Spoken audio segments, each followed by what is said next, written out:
itself, right? The data speaks for itself. The company has done phenomenally well. It has 30 of the largest financial institutions in the world as clients in the space of a dozen years since it was founded. Welcome to this episode.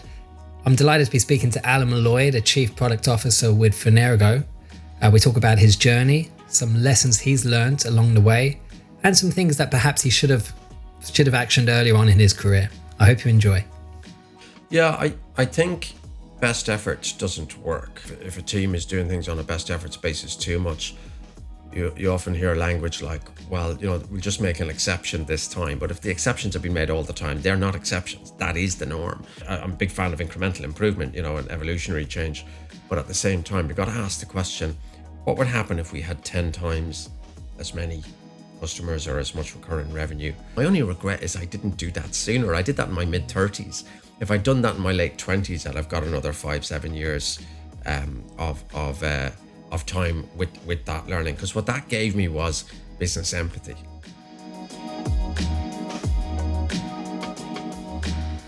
Alan, when I was ringing you last week, you were pretty buzzed. Probably the buzz I've kind of heard from you from, 10 plus years. What did it really mean to be, as Chief Product Officer, over in America, meeting clients? What did that really mean for you? Well, that's incredible. There's no doubt that I was more buzzed last week than for several years. It would have been probably buzzed maybe 8-10 years ago when we first worked together.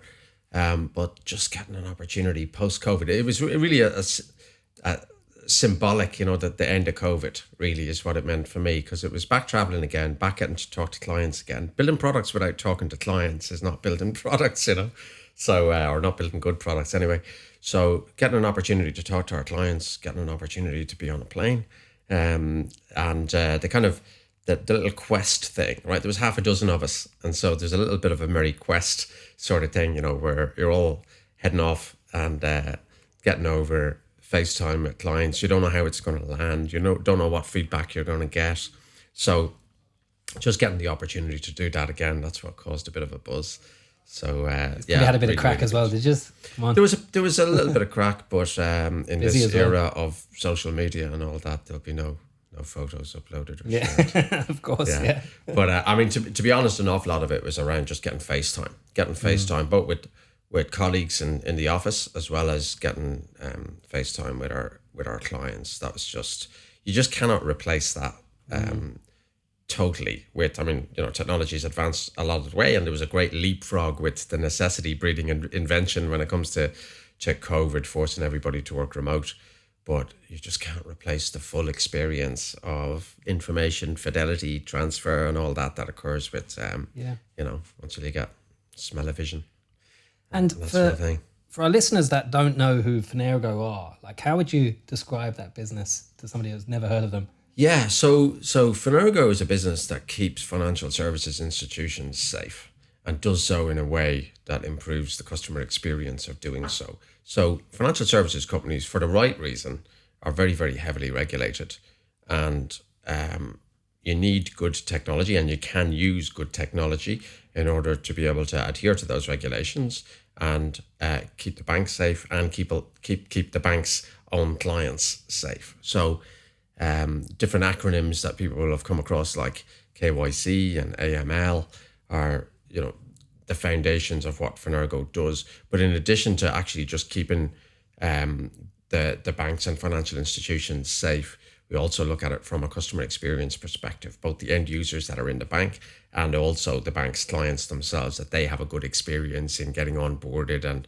actually using the bank's services themselves. So that's what we do. We provide technology and services that enable banks to do a really, really good job in terms of customer experience, while also keeping the banks and their clients safe.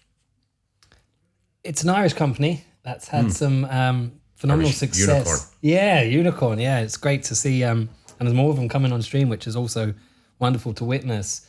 But since you joined and kind of feel and get a sense of that ambition, how would you describe the path that you're on in there, and what's the future really look like? Yeah, so the easiest way of describing it is how I got introduced to Fenergo. So I had a conversation with the founder, CEO of Fenergo, Mark Murphy, really inspiring guy. I was not thinking of moving. I was happy out in a job, working as a CIO in a bank.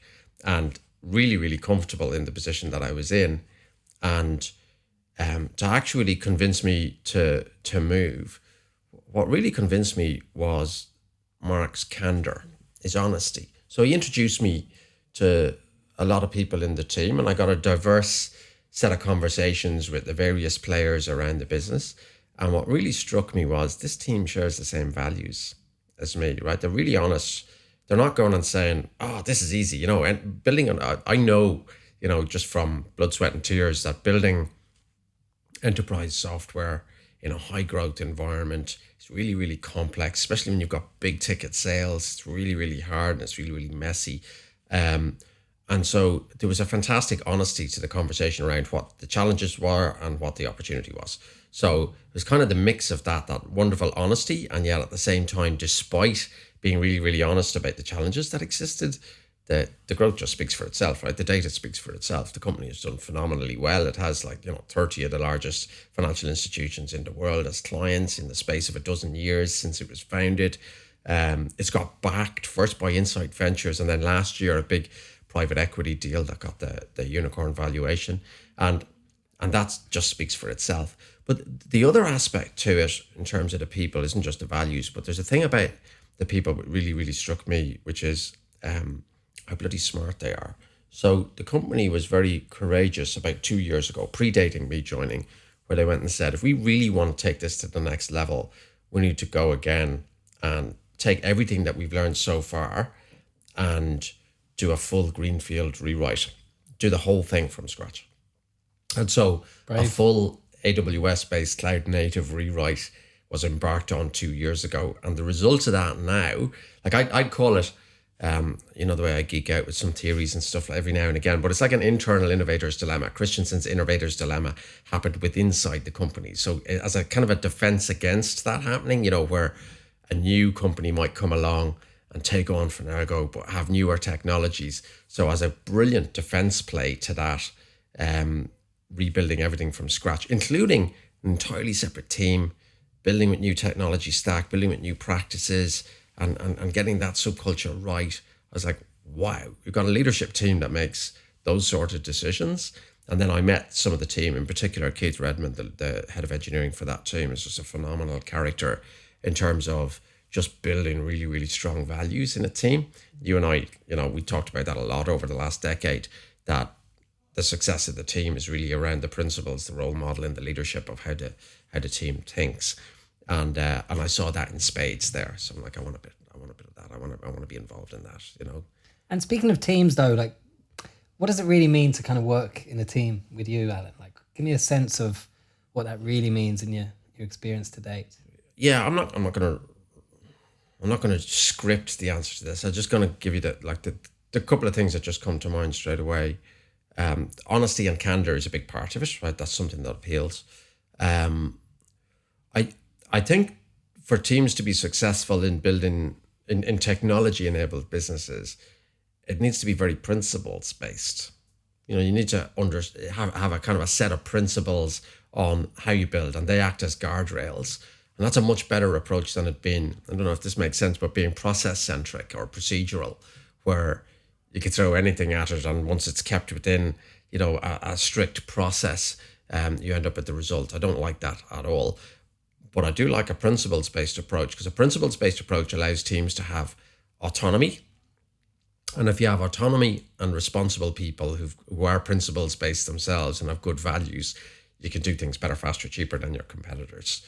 And that sort of person or team, what they'll do is they'll exploit the necessary technologies in order to be able to get the best results, rather than you get really low levels of productivity if a team tries to do things that are process based, but you get very high levels of productivity and high levels of control and lower levels of risk as well, because teams take the approach towards automate everything, and the approach towards getting rid of any overhead in the system in order to be able to manage risk. And just building faster and with shorter cycle times allows you to mitigate risk, and you can automate building in, monitoring, alerting, and that those sort of things. So you get a lot of automated control. So that's what it looks like in terms of engineering teams. In terms of the team that I'm on, like if I think of my peers, a lot of it is around being a team. So what I mean by that is that a team is a collection of people that are pursuing a common purpose. That's to me what a team is. So what doesn't work is if people see that they've got their own slot or silo and they're doing their bit. It's much, much better for there to be a really clear understanding about what we're all pursuing. And we have different roles to play. You know, you've got some people are, I can't believe I'm going to give a football analogy given that I'm not into team sports, but Go for it. you know, you'll have some people that are midfielders and some people that are defenders and some people that are full forwards. And it's kind of the same sort of thing. You've got different roles to play. You know, I've got somebody who's responsible for sales, Paul, who's working with me, a great chief revenue officer. We've got, you know, somebody who's looking after the customer success after we've gone live, Louise. We've got like people that are looking after the implementations. Andrew, who looks after the actual professional services teams. We've got Stella, who's chief marketing and strategy officer. So we've got like all the different players on the pitch, and it's the dynamic of them all working together as one single operating model that makes it work. So getting that right balance between people having their own areas of responsibility and accountability, and yet thinking laterally around how you work together as an overall holistic operating model is really important. You can't do just one of those, because if you do just the lateral bit, you end up swarming like primary school soccer around the place. And if you do the siloed thing, then you end up with internal competition or the bits not matching together. So getting that balance right is a big part of how the team operates.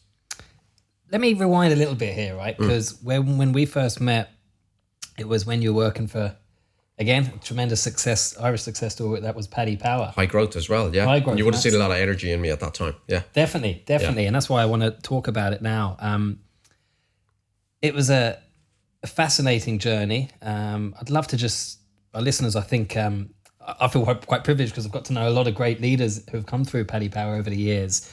But for those that may not have know that much about the business, like how would you have described that journey, particularly when, what was it, 2012? When did you join? That was 2010. 2010, yeah. And that was like, they were just out of retail. It was only really kicking on from a mobile online perspective back then, was it? Or how would you describe where they were at back then? Yeah, they'd already made the first forays into online. Paddy Power was just a phenomenal success because in effect it was a bricks and mortar bookies business, the same as Hills, Ladbrokes, Coral, any of the bricks and mortar bookies that existed at the time, but managed to transform that to, I don't know what it's at now, but at the time that I was there, 85% of their P&L was online, and it was a non-cannibalizing new market that they generated because the people that bet online don't overlap significantly with the people that were betting in the shops.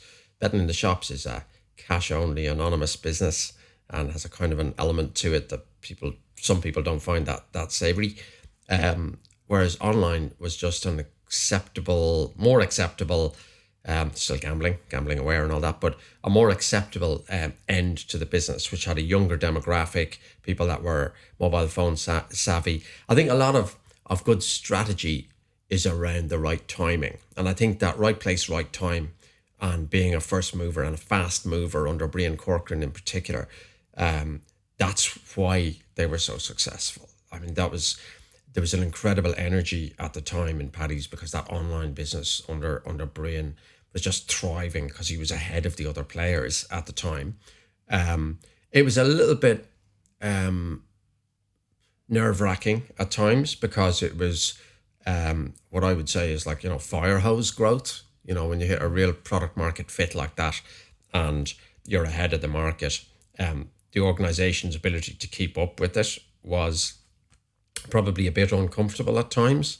There was things operating in spreadsheets and end user tools and in desktops under the desk that should probably have been done in a more scalable fashion at the time. But, you know, there's loads of different quotes that you hear from high growth firms where, you know, if you're not embarrassed by what you're doing, you're not going fast enough, you know. And there was an element of that kind of philosophy in how Paddy's was at the time. And I was actually working in a strategy consulting firm in McKinsey at the time, and the ash cloud, if you remember that, 12 years ago, the Icelandic ash cloud. That's right, yeah, working as a consultant on a plane all the time and having an ash cloud in Iceland disrupting flights meant for not the best work-life balance. So I was caught at a weak moment when I got a call from Paddy saying, "Do you want to work 5 minutes away from your house?" So it was a bit of a no-brainer. But it was, again, the same sort of thing where they had the ambition to create a high-performing technology team. So there's a consistent theme where it's high growth and the need to grow a high-performing technology team in order to drive value. It was a common theme at Fenergo today and with Paddy Power then, and that's what I get energy from. So Brian wanted to build that at the time, to build their own ability to build their own IP responsibly and well, because before then, all of the technology in Paddy's was bought technology.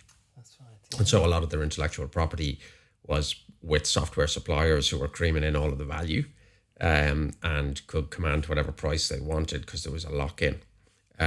So getting out of that situation was a lot of the genesis of why Brian wanted to create that technology capability at the time. You mentioned something, and for our aspiring leaders that are listening, you mentioned something on your LinkedIn profile about, I suppose, building and leading technology teams that can sustain high performance. What do you really mean by that? Yeah, I think best efforts doesn't work. Best efforts gets you out of a crisis. But there's a phrase that I often use when working with my own teams, which is that if it's a crisis every day, then it's not an exception. That's the norm. You know, the amount of, you often, if a team is doing things on a best efforts basis too much, you often hear language like, well, you know, we'll just make an exception this time. But if the exceptions have been made all the time, they're not exceptions. That is the norm. Sure. And I think that, you know, acknowledging that there is an issue if there's exceptions and edge cases and crisis management all the time is a really, really good starting point to saying, well, we need to actually systemically solve this because it'll become a constraint to growth.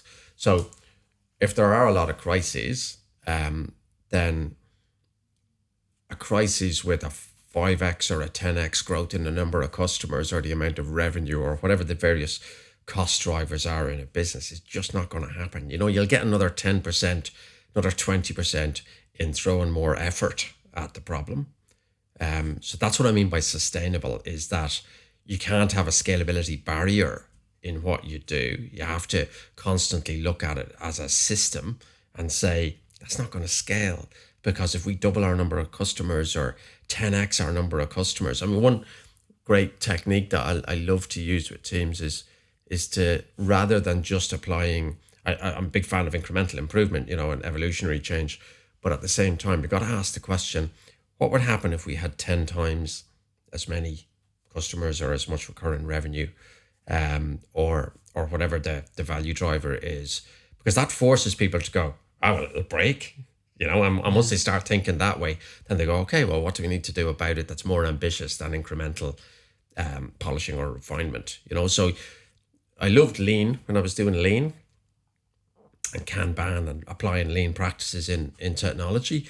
But I think that there needs to be a flip into 10x thinking as well and say, okay, well, what's the disruptive bit? Then yeah, absolutely apply lean all the time so that you've got good data-driven monitoring of the system and telemetry of the system. But you're as well also thinking, well, is this going to actually work with incrementalism, or do we need to disrupt the whole system? So that's what I mean by sustainable. Yeah.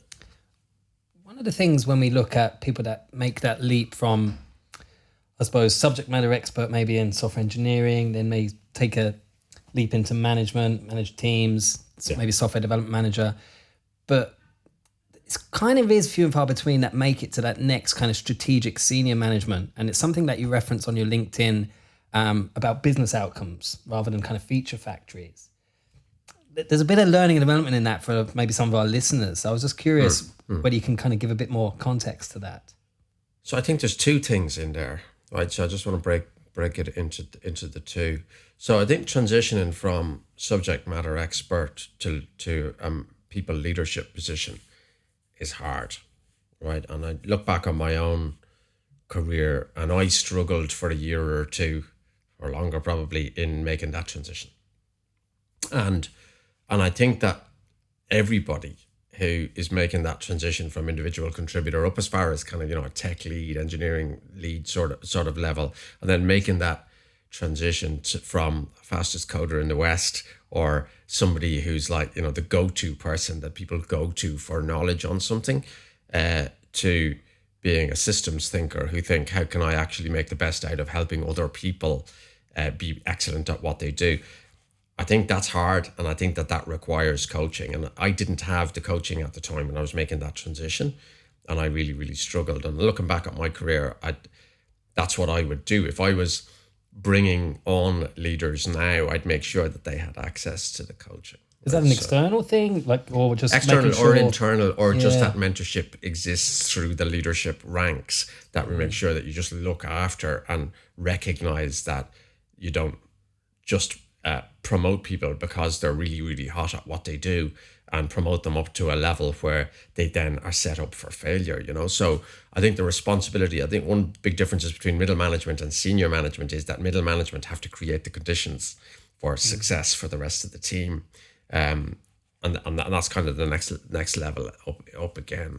Right? So that's the main point that I'm saying on that, is that requires nurturing, taking somebody from IC up to a job of leveraging the best out of the resources that are available. That requires mentoring and coaching and care from the management in the team.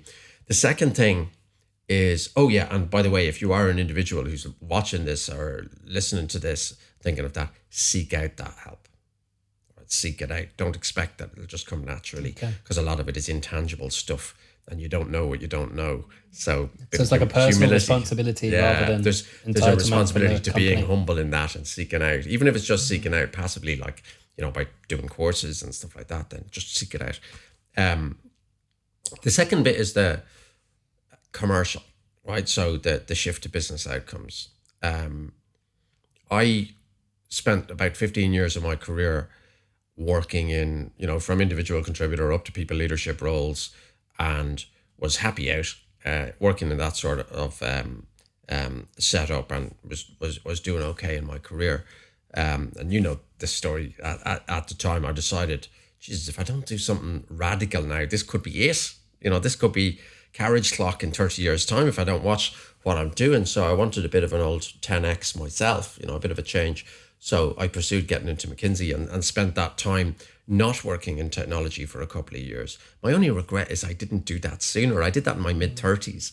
If I'd done that in my late 20s, I'd have got another 5-7 years of time with that learning. Because what that gave me was business empathy. That gave me, not working in technology for a while, but solving business problems through the lens of the business. Let me understood that technology is not just for technology's sake. Technology is a means to an end when used right, in order to be able to deliver significant value for customers and shareholders. And that didn't come to me naturally prior to going to work in consulting. I had virtually zero empathy for sales, for the sales teams. They were a different tribe. And I didn't get that until I worked in an environment that gave me exposure to clients that weren't technologists, clients that were business owners, clients that were the C-suite of large organizations around the world, and loads and loads of eureka moments and like alarm bells, but not alarm bells, but light bulbs came on for me during that period of time. And I actually think that from that point on, I just saw technology teams through a different lens, which is 100% data-driven, business outcome oriented is the only thing, right? So understanding the why, understanding why we're doing this. And it kind of shifted me from just leading engineering teams. So the chief product officer bit, the product bit, starting to lead product as well as engineering teams, came out of that realization that you always ask what for, you always ask why all the time. With any of the audience of the team, whether it's an engineering audience or a product management audience or a QA audience or whatever the discipline is. It's like, why are we doing this? Always.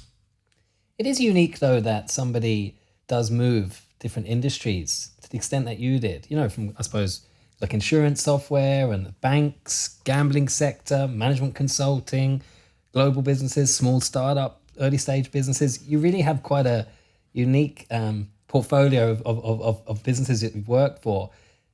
Was that just a fluke then, or do you feel that you kind of sort that out? Was by intent. I think it's the latter, but I'm just curious. Yeah, it was do you have your own narrative intent on that? Yeah, there's some common threads. There's some real common threads. Building high-performing teams, exploiting technology in order to deliver business value is what I love doing, what I'm passionate about. Whether or not I apply that working in the technology function of a bank or insurance company. I started my career at the start as a computer programmer for Irish Life, which at the time was a semi-state. And that gave me my apprenticeship. Mainframe and that, was it? Yeah, it was mainframe programming, PL1 programming on the IBM mainframe. And that was a brilliant apprenticeship and gave me a lot of learning on just how to do things right, structured programming at the time and all that in the pre-agile era. But that start in financial services has probably been a common thread. So while I've worked in insurance and I've worked in banking and I've worked in some software companies, in the vast majority, one exception where I worked in an agri-tech, but in the vast majority of it was working in financial services in some flavor or other. So that was a common theme. High performing technology teams is a common theme. But the size bit was really, really variable. So working in the function of a large regulated institution is one culture. Working in a pre-revenue, at the other end of the extreme, you've got like working in a pre-revenue startup is an entirely different experience altogether.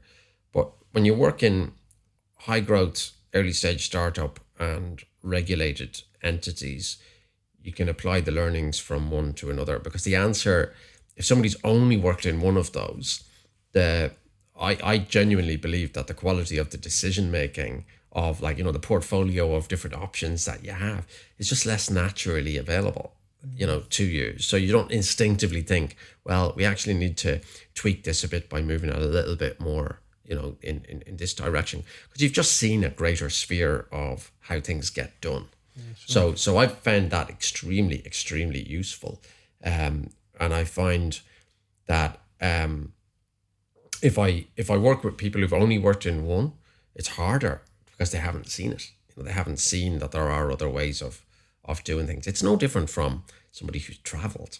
It's like, metaphorically speaking, somebody who's traveled and seen a lot of diverse cultures and so on, that can really, really help with how open you are to things. So it's a kind of a form of diversity in a way. Absolutely, yeah. So diversity of experience, I think, is really, really helpful. And is there any, you referenced earlier that you perhaps should have pulled the trigger a bit earlier in certain things, but is there any other regrets or anything? I'm going to get a little bit vulnerable now on you, Alan. So is there anything else that you kind of, when you look back and you see you reference that, so there's you're 34, 35 when you... Yeah. So that's probably the biggest one, is that I didn't shift earlier and do work outside of technology for a while in order to build that commercial outcome-based approach. I think seeking out, I mentioned it earlier on, seeking out coaches earlier in my career, especially on the transition from individual contributor. I think that's something that I'd have been more proactive in seeking out.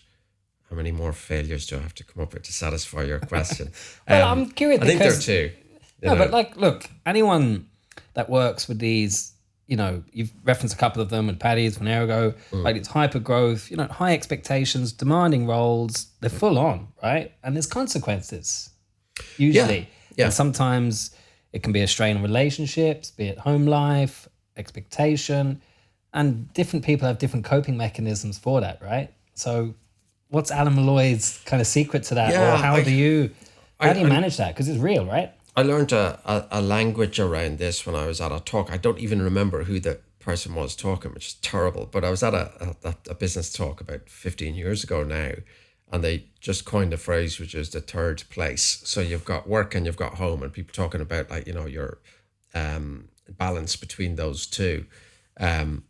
But they just used this phrase in this talk, which was, what's your third place? That everybody needs a third place. And it's whatever your passion is that acts as an antidote to the other two, which for me is fishing. I fish outside of work, and I find that that's really, really therapeutic and really, really good for recovering the great outdoors. It's really, really good. But your wife, Miriam, isn't it? Miriam, you know, like I know my wife Danielle, she always pick up on things, you know, over the years. She just knows me, you know, better than I know myself sometimes, right? And I'm curious though, when you go through tough times, right? You know, you might have made decisions, or you're maybe in an environment maybe that you know is not right, and then you know you can sometimes bring it home. So like, give me some more kind of, you know, go a bit deeper on this for me, because look, we've all been there, and I love the vulnerability of it. Yeah. So Miriam is incredible, not just incredibly tolerant, Sure. but is incredible. Miriam taught me EQ, right? So she's the most perceptive person that I have ever met in my life, and sees things that I can't see. And so she's acted as a great coach for me at maturing me as I've grown into roles that require a lot higher EQ and a lot more social interaction and a lot more picking up on cues and the like, which you don't learn while walking a riverbank on your own, if that's your third place. So Miriam's been amazing that way, because she's brilliant socially and she's got that really, really strong emotional intelligence. So if I take, one example just straight off would be the actual decision to join Fenergo.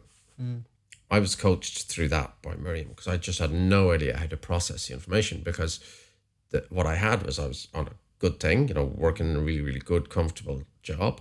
And Miriam just coached me through the decision-making process on how I do that. Now, a lot of it comes from the fact that Miriam and I have been together since my late teens, and you know, it's 30 years of being together. So so she knows me backwards, right? And she can read all of the non-verbal cues, and she can detect stuff that I don't know, the sixth sense sort of stuff. You know, she's amazing at that. So a lot of I have to give, I suppose, a lot of my credit to the fact that she acts as a coach external to the organization that makes me better at what I do. And it's amazing how I'm sure there's many people that are in that circumstance where, you know, they throw lots of resources in work at a person's success, right? So my boss creates the conditions for me to be successful and does a bloody good job at it. He's amazing, but there's the unsung heroes behind the scenes, people like Miriam, who act amazingly in terms of how they create the conditions for success. And I'm not just talking about the fact that they parent and they, you know, help feed the dogs and all that sort of stuff. But it's the much more high end sort of stuff, like the coaching stuff that they don't even realize that they're doing, that I think is the amazing bit. Like, I can talk through stuff that I'm going through in work with Miriam because of the fact that we're that close, and she can get it because of the fact that she knows what I'm doing, even though she may not be from a technology background or you know, business leadership sort of background, but she gives better advice than others because of the fact that she just got that knowledge, that really, really in-depth knowledge, you know. Essential, true partner. Yeah, absolutely. Yeah. And unrecognized, but very, very necessary. So that would be another piece of advice, is to value and recognize what you get from the people that are close to you is hugely important to your success. And apart from Miriam, when you were growing up and throughout your career, was there any, or even when you go back a bit earlier on, and even your childhood, Alan, and what kind of shaped your values, was there anyone that you really kind of looked up to who was your inspiration, that you look back now in hindsight and think, God, it was that person, or they showed me this, or that's who I looked up to, and look what's happened because of it? With a lens looking back, can you? Yeah, so if I look back over, probably the steeper trajectory of my career has been through in more recent years, you know, the last kind of 15 years or whatever has been the steepest trajectory. And I've been really, really lucky that probably, you know, over half, the majority of the firms that I've worked for in that period of time have had inspiring leaders that I've worked really, really well with. And it's become a big part of my decision criteria. If I'm moving firm, is who am I going to be working for, and do they inspire me? Sure. I mentioned Brian Corcoran earlier on. I mentioned Mark Murphy and Fenergo.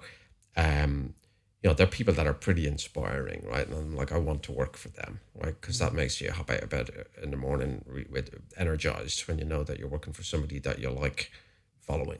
Going back earlier than that, I think it's more related to, I could say, personality types. So the whole nature nurture debate. If I look at my personality, I can see it in my parents, Okay.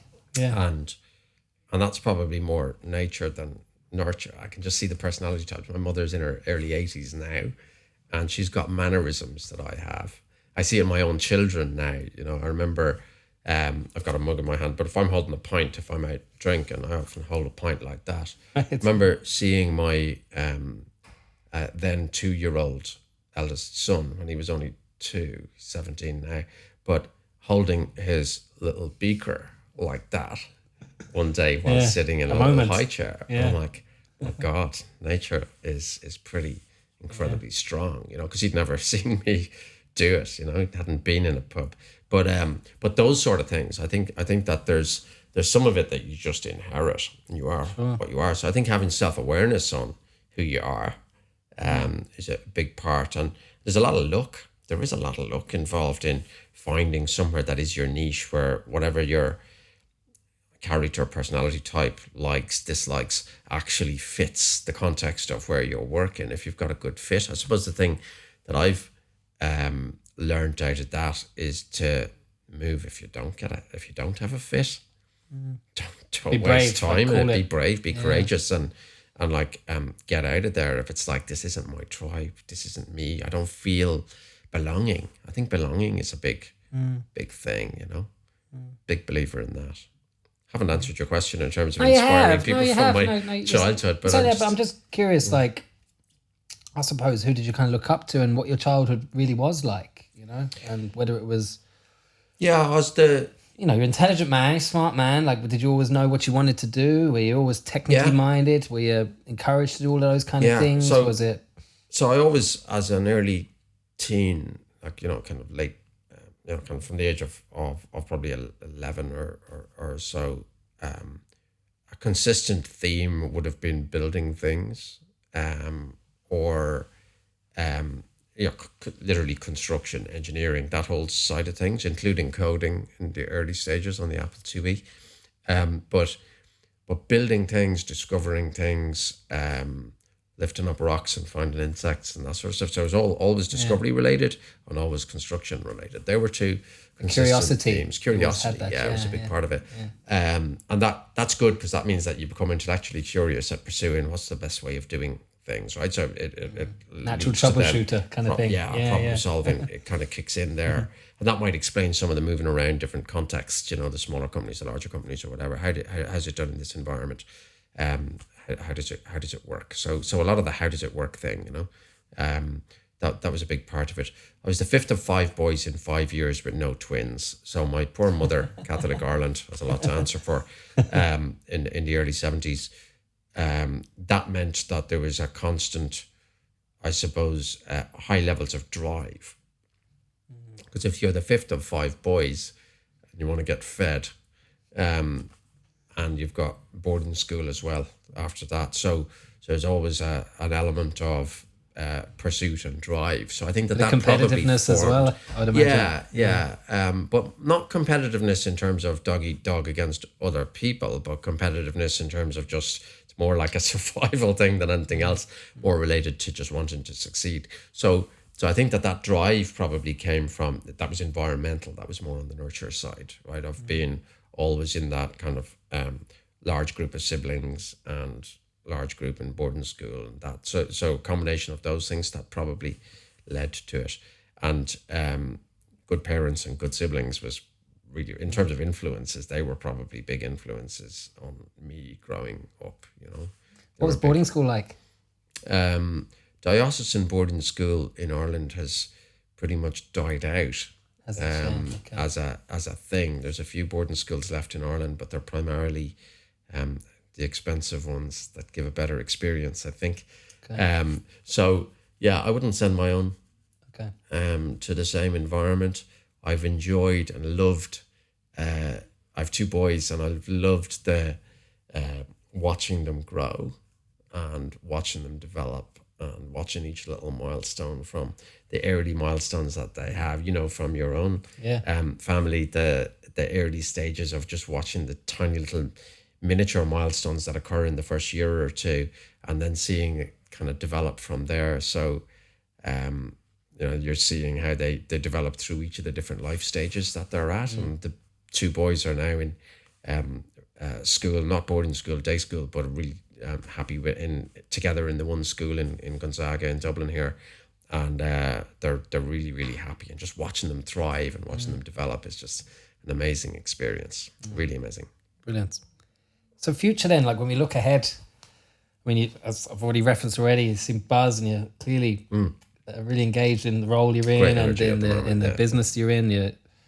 I'd say the best is clearly yet to come with that organisation. Big time. But when you look at kind of a broader lens, you know, and you look at Ireland and you look at, you know, you're an influencer in the tech leadership space, and you're working for a company that have a great influence. Like, is any comments or any observations about where we're at right now as an industry and Ireland's, you know, ecosystem for building, scaling businesses? Any comments or thoughts on? Yeah, definitely. So what I'm really proud of at the moment is working in an organization where the head office is in Dublin. If you look at a lot of the success in Ireland in the last few years has been the great job that the IDA has done. The IDA has done a phenomenal job at attracting foreign direct investment into Ireland, and that foreign direct investment into Ireland has been able to take advantage of the fact that we've done amazing work since probably the 1990s in our education system. And so we've got really, really good grads. The only English-speaking country left in the in the Eurozone and in the EU now leaves us really, really well positioned to attract foreign direct investment. I don't think that that's the real exciting thing. I think that that's the last phase. I think the phase now is that you've got an increasing collection of Irish unicorns where the decisions, the head office is in Ireland, right? You're working foreign direct investment. You're in a situation where the decisions are being made in California or the decisions are being made outside of Ireland. Now what we're seeing is this next wave where we've benefited from the fact that we're now, you know, in a way on the backs of giants, right? You know, on the fact that this next wave is Irish organic growth, where we're exporting in not just the talent, but we're now exporting the products and services that come from indigenous Irish companies where the decisions are being made by the leaders like Murphy and Fenergo and the like. That's just so cool to be part of, and to be at the start of that. We nearly had that. Remember at the start of the Celtic Tiger, and even before that, you know, where we had the Ionas and Baltimores, it kind of started to happen. Now, and then in the same way as there was a .com crash, you know, you had this kind of like, you know, the start of the first wave of the internet, and then it went down, and then it took off properly. It kind of feels like that now, where we had that kind of start and that led to some really, really great spin-off companies came out of what happened that time around. What I'm seeing now is that's starting to grow. That's starting to get momentum now. And that's just amazing to be part of. Just feeling really, really lucky to be, you know, part of that as I'm seeing it unfold at the moment. And with the investment that we had last year now, you know, at the scale that Fenergo is at, what we call Chapter 3 in Fenergo, we're just at the start of like a big surge of growth with really, really good, pure approach to technology, really, really good culture in the firm, really good op model emerging for that. How do you 10x growth? You know, what we're doing, you know, so that we're not just like struggling with the growth, because we had amazing growth, like a 10x growth from 2015 through to 2001. We're now set up for the next wave of growth for this next chapter. So yeah, just feeling really, really very excited. That's where I'm getting the energy from. No, you know, I feel it. From the And it's great. conversations It's that we've inspiring. had, you know? Yeah, 100%. So something we do all the time on the podcast is called Pass the Ball. So I'm going to put you on a spot here. You know other great businesses, other great leaders of businesses in Ireland. If we were to pick somebody to invite, and I ring them up and say, Alan Molloy has voted that you'd be a great guy or girl, to chat to, Is there anyone that comes to mind, or any company? Who should we try? Yeah, I'd certainly watch what Paul French is doing. I think he's a kind of a watch this space sort of guy. Great, yeah. I'd love to see what he does. I really got a lot of energy out of working with Paul and Paddy Power. He's a guy that worked in Paddy Power with me, and he built really strong teams there. And he's done lots since. So I'd watch what he's doing. Great. That would be the instinctive one that comes to mind. Brilliant. Yeah. I'll definitely give Paul a buzz. Absolutely. Alan Molloy, thanks a million. Been a pleasure chatting to you. Great, thank you. Gentlemen. Really, really good. Thanks, Neil.